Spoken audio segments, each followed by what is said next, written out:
Recently, I shared with you that this past Christmas, our family, we got some fish as pets. Last Christmas, or last week, I shared with you that, to my knowledge, all 3 fish were still alive. Unfortunately, I can't say the same thing this week. You guys are laughing at this, okay? That's cold-hearted, okay? No, all right, it's okay. We move forward. We're on a fish journey in our house, and it's been an adventure, okay? And there's one part of the story that I didn't share with you that maybe I just wasn't ready, okay? Maybe I wasn't ready emotionally, spiritually, but I think I'm ready now.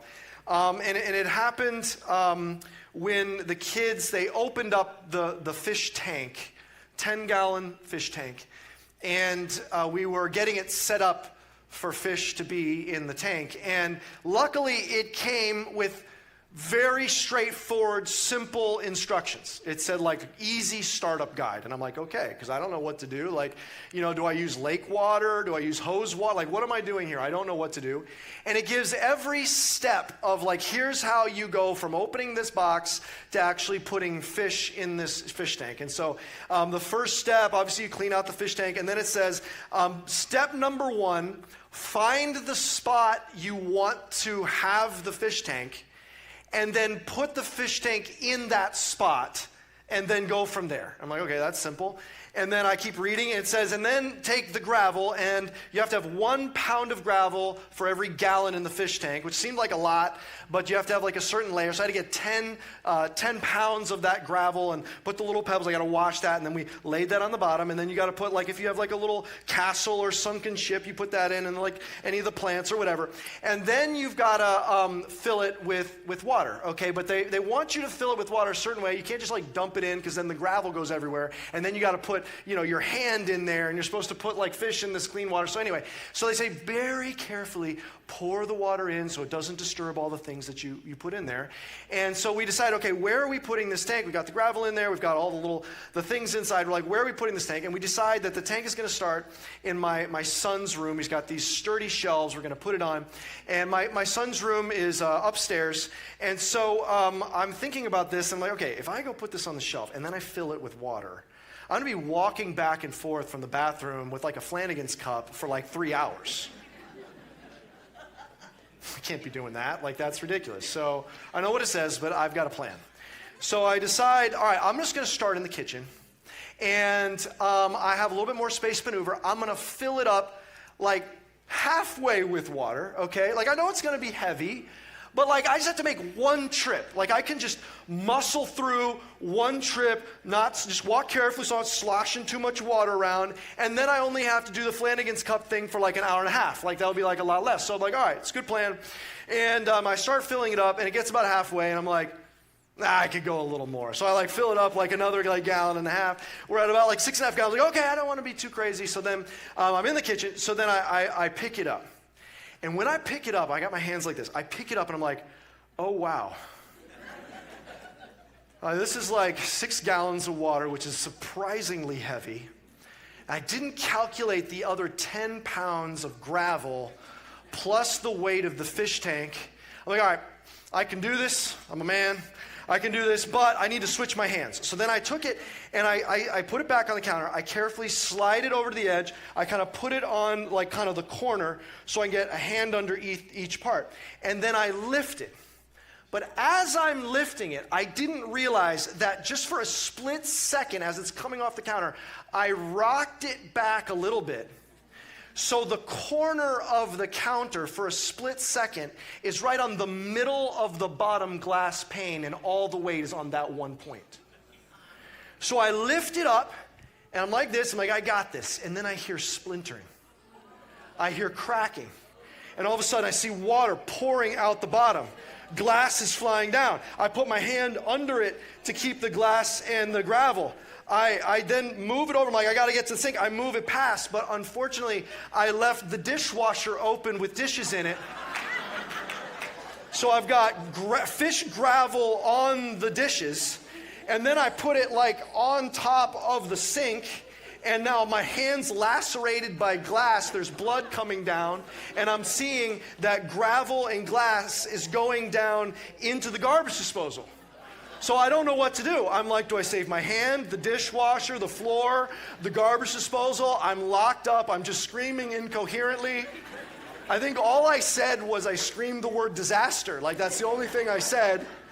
Rebecca comes over. She saves the day. She, gives me an order of things to do, all right?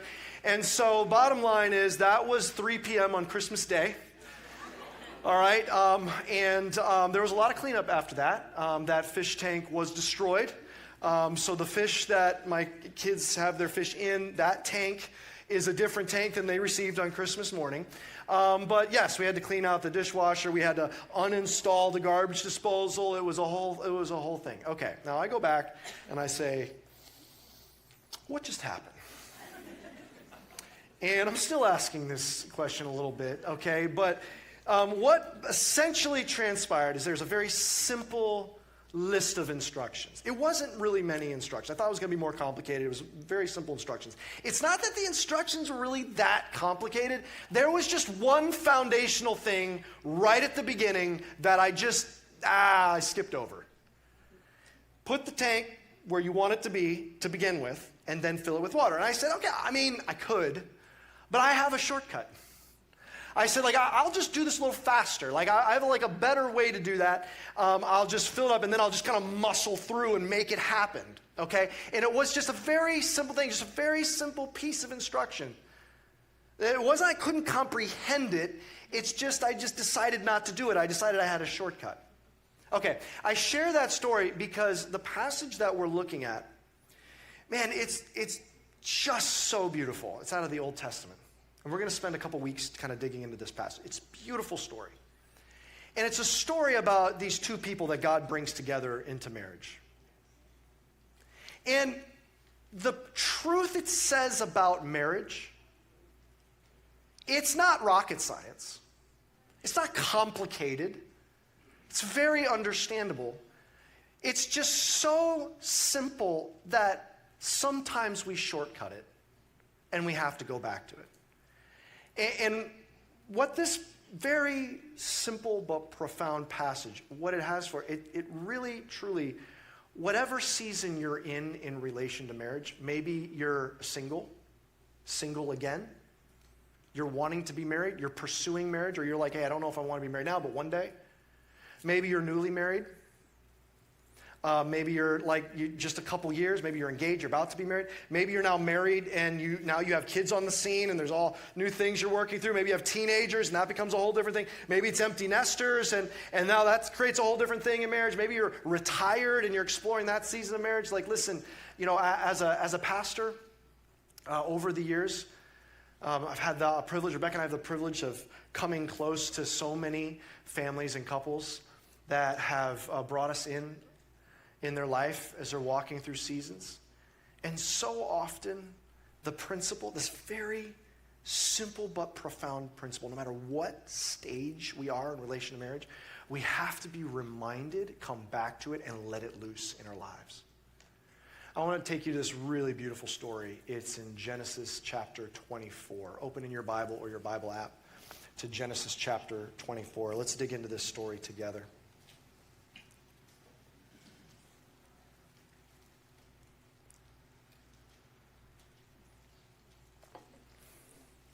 Let's pick it up in verse 1. Now Abraham was old, well advanced in years, and the Lord had blessed Abraham in all things. And Abraham said to his servant, the oldest of his household, who had charge of all that he had, "Put your hand under my thigh." Don't worry, we'll come back to that. "That I may make you swear by the Lord, the God of heaven and the God of the earth, that you will not take a wife for my son from the daughters of the Canaanites among whom I dwell, but will go to my country and to my kindred and take a wife for my son Isaac." Okay, pause with me here. Let's get a little backstory. You probably have heard of the character in the Bible by the name of Abraham. He's a man that God called out from a land, took him to the promised land, and said, had a mighty promise over Abraham and Sarah. He said, from you, your descendants will form a mighty nation, and one of your descendants will be a blessing to all the nations. The Messiah, Jesus Christ. At this point, all Abraham knew is that he'd have a mighty, his descendants would be a mighty nation. One of his descendants would be a blessing to all the nations. But there's a big challenge. They were far advanced in years, and they had no children. And so year after year after year of waiting patiently, they just had to trust that God was going to be true to his promise. You probably know how the story goes. They're very advanced in years. At the age of 100, according to Genesis, Abraham is holding the promised son, Isaac, that his wife gave birth to. And now we get to this passage, and it says, now Abraham was old. And we think, he was old when we met him. But now Isaac is ready to get married. So he's old, very old at this point. And he pulls his most trusted servant together, and he says, I need you to promise me something. And he says, put your hand under my thigh. Now, we're reading this maybe in your devotions one day, and you're like, what? What's happening here? And there's a couple theories as to what this meant culturally. It doesn't seem like his servant thinks this is strange, so there's probably something cultural happening here. So there's a few different theories. All of them are super weird, but I'll give you one of them.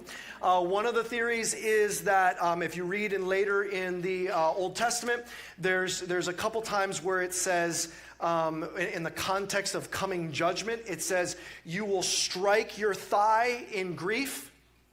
So that was like kind of a cultural gesture of being in grief. We actually think of that completely different. If someone's slapping their thigh, they might be like laughing or something. It's like a joke. It's a knee slapper. But in their case, you'd strike your thigh in grief. And so this is like a sign. It says, by putting his hand under his thigh, he's basically saying, I am not going to bring that grief upon you, and I'm not going to break my promise and bring grief and judgment on myself. That's one theory, and it sounds very strange to us, but just imagine 1,000 years from now, they're going to be reading things that we wrote, and they're going to say, do you realize what those people in the 2000s said? When they would make a promise, they would say, cross my heart, hope to die, and then stick a needle in my eye. I mean, they were monsters back then. Like, what were they doing? People run around sticking needles in their eye, okay? Like, it's a gesture of saying, like, I really, really, really won't break my promise. This is like an ancient, like, pinky promise, okay? In fact, if you want to be more biblical, next time you promise someone, just, grab their thigh. Maybe just consider one application of this text, just as a possible option. Okay. He says to him, I want you to go back and find a wife for my son Isaac. But specifically, he says, promise me, we're here in Canaan, around the Canaanites, promise me that you will go find a wife back in my homeland from one of my extended family. Now, this becomes a theme over and over in the Old Testament, from Genesis all the way to the end of the Old Testament, Malachi, is the idea is that they would marry within their faith, worshiping the God of the Bible.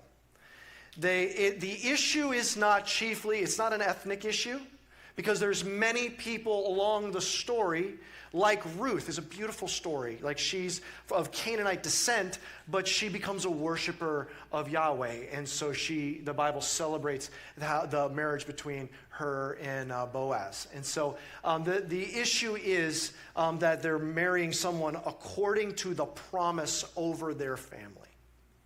He says, God brought me here. He's got a promise over my family. Make sure those purposes matter for Isaac's marriage. God has a purpose over our family. Those purposes matter for marriage. So I need you to travel all the way home. And I need you to find a young woman there that's eligible for my son. Now, this is a big ask. Let me show you a map of where he's traveling. Go ahead and bring up the map. This is roughly where they're traveling. Some estimates by ancient routes is this would be over 500 miles. Imagine on camel, this is maybe like a 3-week journey. And by the way, Isaac's not going. So the servant's traveling 500 miles. He's going to meet some young eligible women, and he's going to say, hey, I've got a great idea. Why don't you come back and marry a guy that you've never seen? I don't have any pictures on my cell phone of him, so you can't even see what he looks like. Why don't you come all the way back 500 miles with me? I know we just met, but it'll be cool. We'll just travel back by camel. And by the way, there's no FaceTime, so say goodbye to your family forever. And then we'll travel back, and it will be great. So you can imagine the servant has some follow-up questions for Abraham about this. Here's his question. Let's pick it up in verse 5. The servant said to him, perhaps the woman may not be willing to follow me to this land. Must I then take your son back to the land from which you came? Abraham said to him, see to it that you do not take my son back there. The Lord, the God of heaven, who took me from my father's house and from the land of my kindred, and who spoke to me and swore to me, to your offspring, I will give this land. He will send, look at this, he will send his angel before you, and you shall take a wife for my son from there. But if the woman is not willing to follow you, then you will be free from this oath of mine. Only you must not take my son back there. So the servant put his hand under the thigh of Abraham, his master, and swore to him concerning this matter. He has a very simple question. He says, okay, Abraham, I got you. I'll travel all the way over there. I'm willing to do that. However, what if she's not willing to come back? And look at what Abraham says. It's interesting. He says, an angel is going to go before you. That's a big assumption. What does that mean? We don't really know. Abraham says, an angel's going to go before you, and it's going to all work out. Why? Why does Abraham have that kind of confidence? Because he's in faith, trusting the promise over his life, trusting the purposes over his life. He says, okay, God, you told me I have one descendant, but you told me through my line there's going to be a whole nation and that are going to be a blessing through one of my descendants to all the nations. And so if I have to continue having descendants, Sarah and I only have Isaac, obviously you're going to provide a spouse for Isaac, and you're going to provide that spouse according to your own plan. I don't have to shortcut the plan.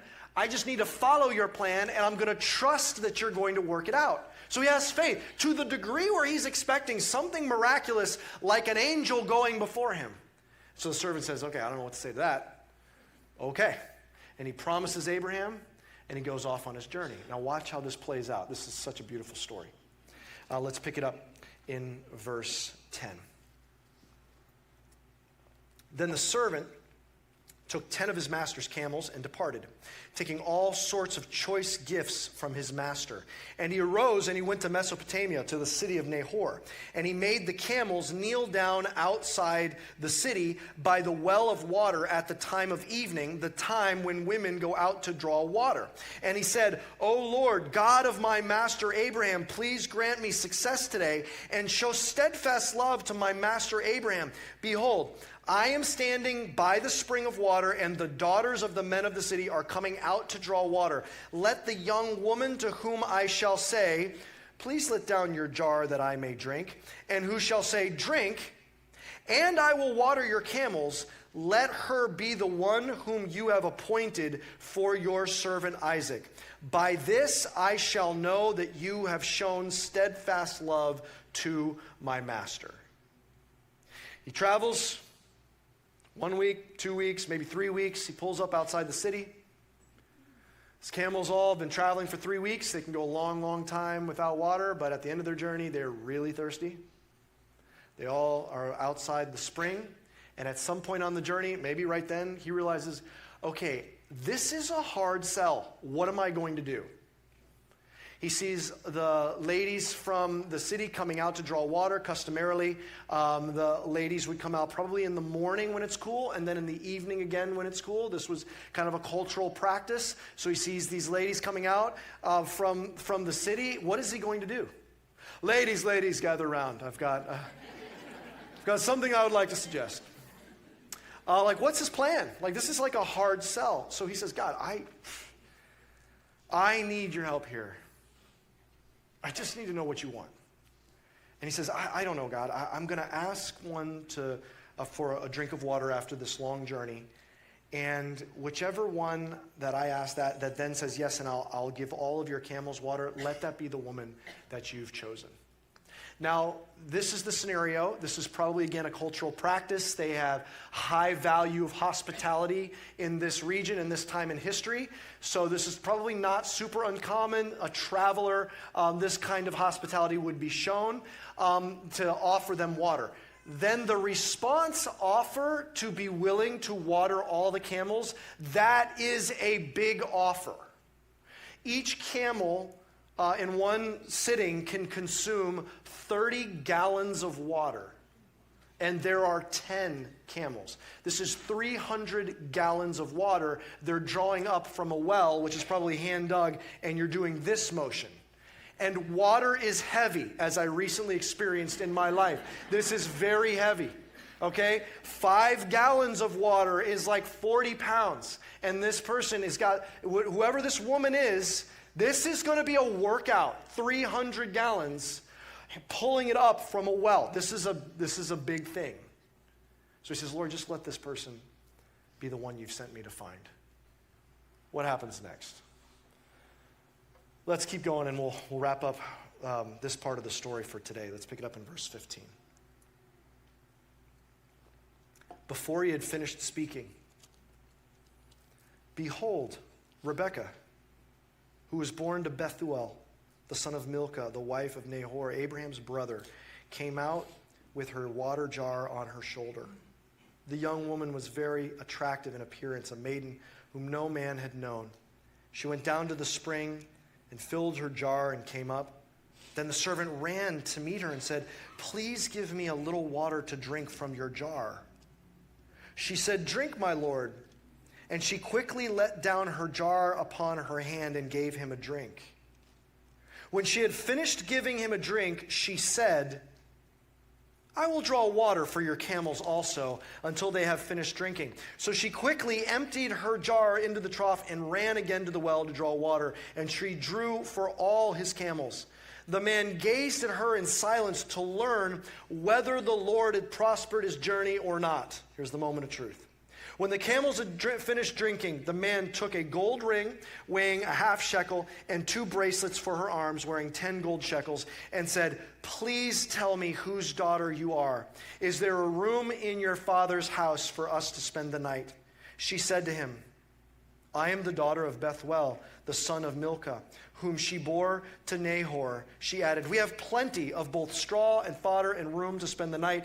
The man bowed his head and worshipped the Lord and said, "Blessed be the Lord, the God of my master Abraham, who has not forsaken his steadfast love and his faithfulness towards my master. As for me, the Lord has led me in the way to the house of my master's kinsman."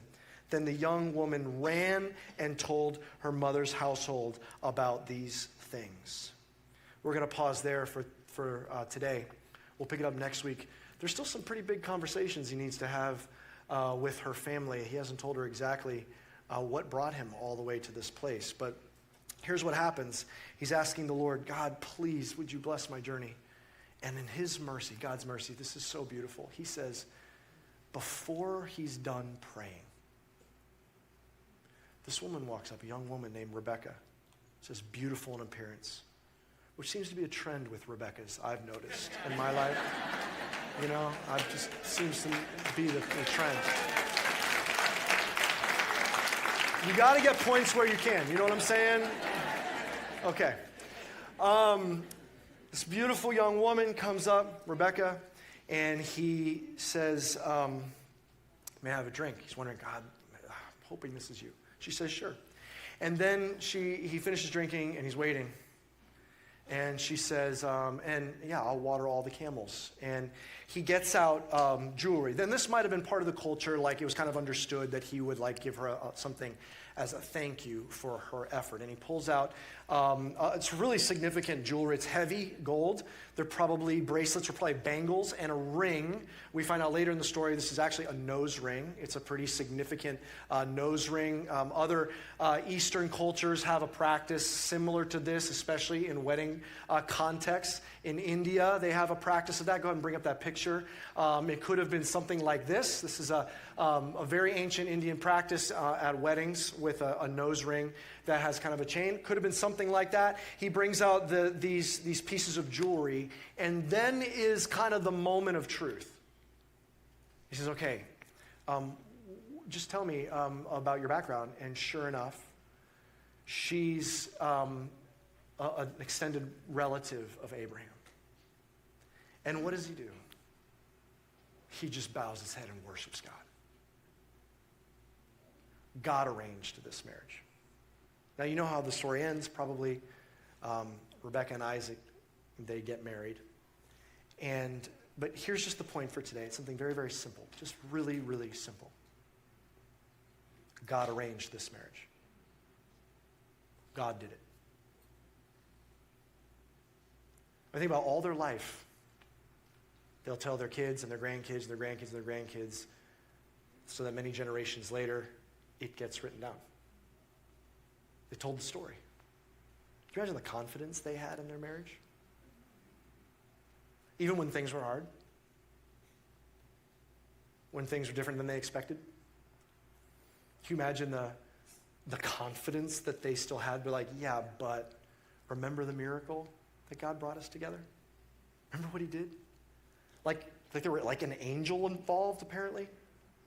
There's like camels that were being like involved, and there was all kinds of ways that God worked this together. He says, like, remember like the miracle, like clearly God brought us together. You know, for us, like, can you imagine like if we had like a dramatic story in our life, like where God did that together? I mean, that we expect that with like the patriarchs. Like, this is the type of story that God has in the Bible where there's angels doing things and bringing people together. Like, yeah, that's like, there's so much confidence they had. I mean, imagine if we could have that kind of confidence in our own marriage that we could look back and say, yeah, God brought this together. Like, imagine what that might do, what that might release. Just this one very simple foundational place.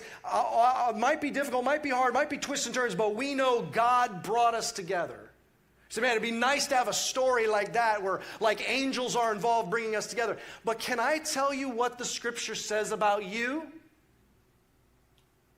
It's more than just a story with angels. It's something far more powerful. You have something more powerful than Isaac and Rebekah had. You have a word from Jesus over your life. You have a word from the Word about your marriage. He said this, what God has brought together, let no one separate. That's what Jesus has said over his people and their marriages. God has brought it together. That's what Jesus says over our marriages. See, it's a very foundational truth. And it doesn't matter if someone's looking to be married or has been in marriage a short time, a medium time, a long time. It's a simple truth. It goes back to this confidence. God has brought us together. And we know that he's brought us together for his purposes. See, here's where things go wrong. We think we're brought together for the purposes the world comes up with. The world, the farthest the world and our culture, our generation can go outside the Bible, the farthest we can go as the purpose of marriage is that it makes me happy. And so two people are dating, and someone asks, hey, are they dating? And you say, yeah. And then so often we say, I just hope that they're happy. I just want them to be happy. Like, that's the farthest we can go, happy. Like, think of how thin happy is. Think of how fragile happy is. I'm happy because of a piece of pepperoni pizza. Like, pepperoni pizza makes me happy. A few hours later, I'm less happy about that pizza, okay? Like, happiness is so fragile, it comes and goes. And that's the best our culture can do. Oh, I just wish you happiness. Oh, I just want you to be happy. I'll support you if you're happy. But God has purposes and a plan over your life that's so much more profound. What is his plan for you? He doesn't want just happiness. He wants rivers of joy and peace and love coursing out of you because you've been transformed by the power of God through the gospel into a new creation. He wants to make you new. That's why when you're baptized, you go under the water and everything, the old self is buried, and you come out symbolizing the newness that you are. You've been born again, walking as a brand new creation. That's the purpose that he's doing. The purpose that he's doing is, listen, back in the Garden of Eden, there was harmony. Everything was working together. It was harmonious. We were made in the image of God, and we were walking that out. And then sin enters in. And it causes friction horizontally and vertically with God and with each other. But then the power of Jesus, his death and his resurrection, it comes back in and transforms us so that we're being made in the image of the Son. He's restoring us into the image of God. There's a profound, mysterious miracle that he is doing in our lives. And because of that purpose, marriage is by God according to that purpose. He's doing something so mysterious. He's using marriage to transform our lives into the image of the Son. So we approach this all from different places. There are some that are maybe hearing this text, and maybe you're a teenager that wants to be in a relationship. Maybe you're a young adult that's wanting to get more serious. Maybe you're an adult that's like, listen, I would love to be married one day. Maybe you're single again, and you're saying, listen, I'd love to pursue marriage. I'm not sure I'm ready for that. But I'm wanting to be married. I'm pursuing marriage. And then there's those that are married. Maybe you're married for a short time. Maybe you're newly married, first couple years, and it's hard. Maybe things are great, and then you have kids, and then things get complicated again. Or you have teenagers, and it's complicated. Or they're now out of the house, and there's things that come up in marriage. Or maybe you're freshly retired, and that's a whole new context. And there's things that happen in marriage. And what happens so often is when there's friction in those moments, when there's conflict in those moments, when things are different than we expect, and maybe our happiness is a little rocked, we suddenly have questions. But there's a foundation that God has laid. God is bringing you together. And if God is bringing you together, that foundation, letting that loose and returning back to that is profound. Let's walk this out. Let's say you're pursuing marriage. You want to be married or married again one day. You're pursuing marriage. If God is the one that brings us together for his purposes,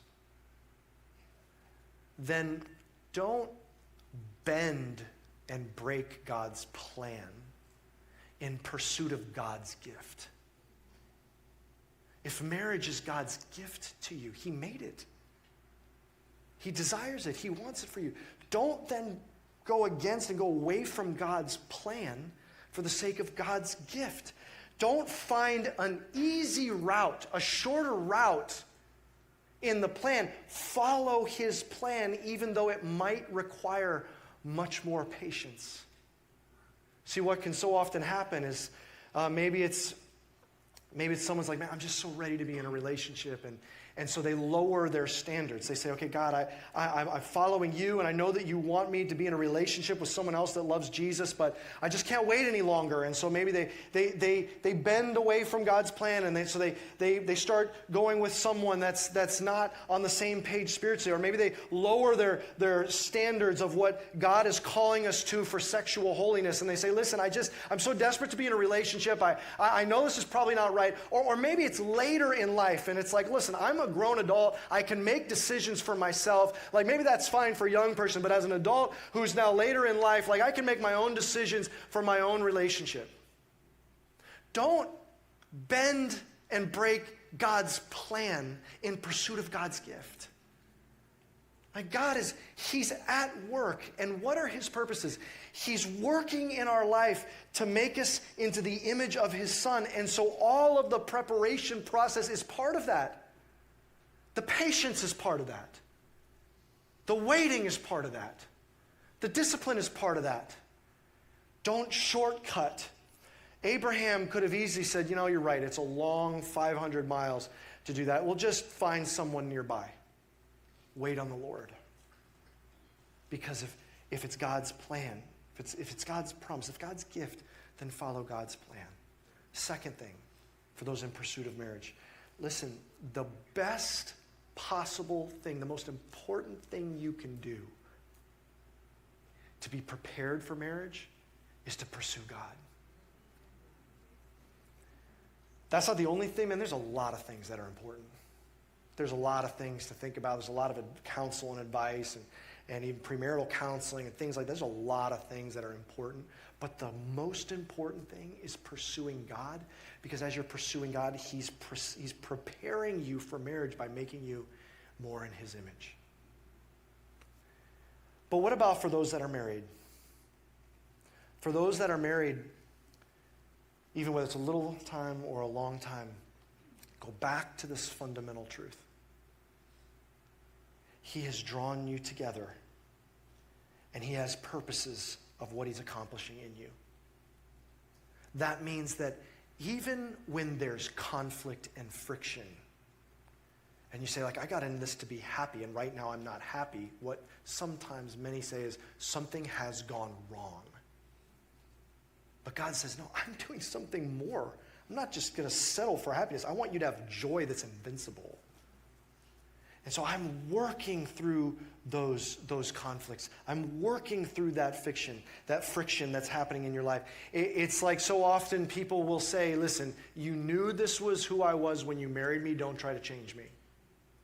But that's not an option for me to say that if I'm following Jesus, because I'm signing up for a journey to be changed and transformed to be like Jesus. I'm not asking a spouse, you're not asking a spouse to make you into their image, but you're expecting God to use your spouse to make you into his image. That's going to be part of the process. I remember meeting with a couple. This wasn't their first marriage. It was later in their lives. And they got married, and it was very rocky in the beginning. And one of them said it to me like this. They said, honestly, we both came into marriage with so much baggage, and all that baggage didn't fit in the same trunk.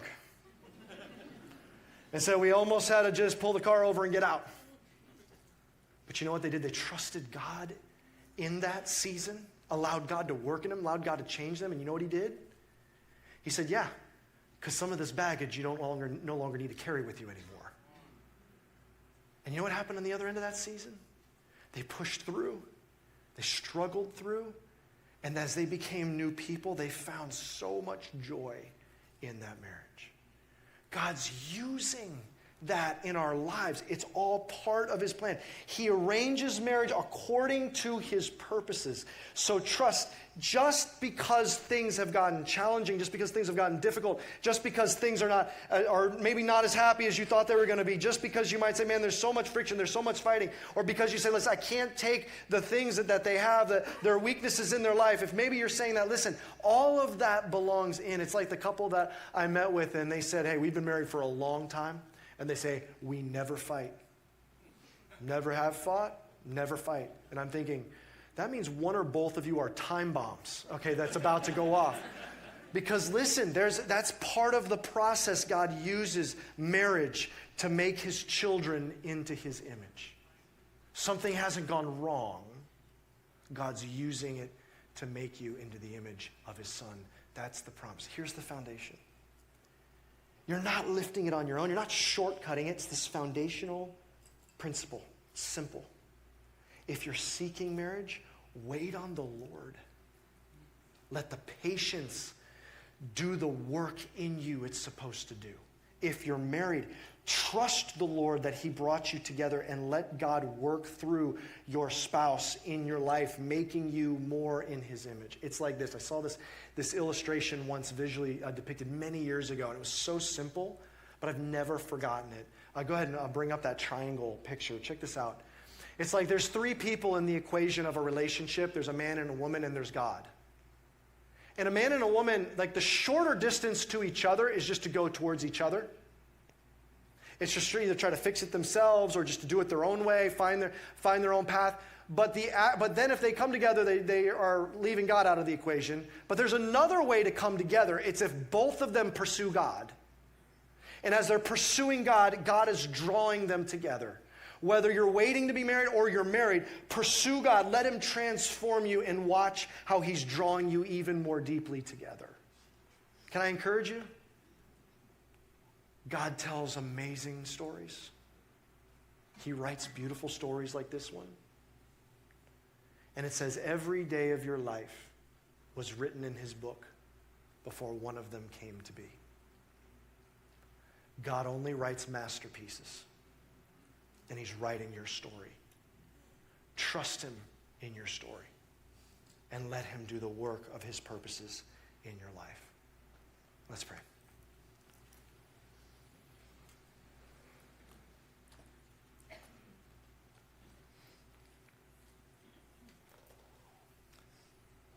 Can we just take a moment of quiet reflection? I don't know where you're at in your journey in relation, to marriage. Maybe you're preparing for marriage one day. Maybe you've been married for a long time. The same God that is powerful enough to send an angel to create a marriage is the same God who loves you just as much. He's that powerful. Can you ask him to move in power in your life?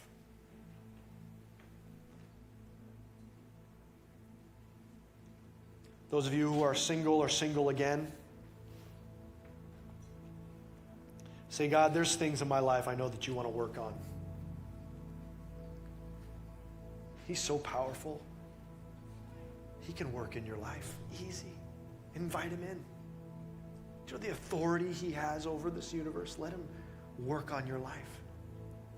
Ask him to bring about that transformation. He can do it with a single word. Maybe you're married and you say, Lord, I need you to renew my perspective. Restore my confidence that you brought us together. And whatever strongholds there are in this marriage, whatever things in my life that you need to correct and transform, please do it by your power. Just invite the power of God into your marriage. It says, ask anything according to his will, and he hears you. And we can know that we have what we ask for. Can you think of a more beautiful prayer for a married couple than to ask for God's power to be at work in their marriage? Let him restore your confidence, your encouragement in the beautiful story he's telling. But for some of you, maybe you need to receive that mysterious miracle of being made new. Maybe you say, hey, I've been chasing after a significant other more than I've been chasing after God. I consider myself religious, but I don't know that I've ever just surrendered my life to Jesus and let him transform me. Surrender to Jesus today. Let him work in your life. If that's you, let me lead you in this simple prayer. This prayer of surrender. Silently just say, Jesus, I surrender to you. I put my faith in you. Thank you that you went to such a distance to find me, to sacrifice for me. That you want to transform me and make me new. In faith, I surrender to that. In Jesus' name, amen.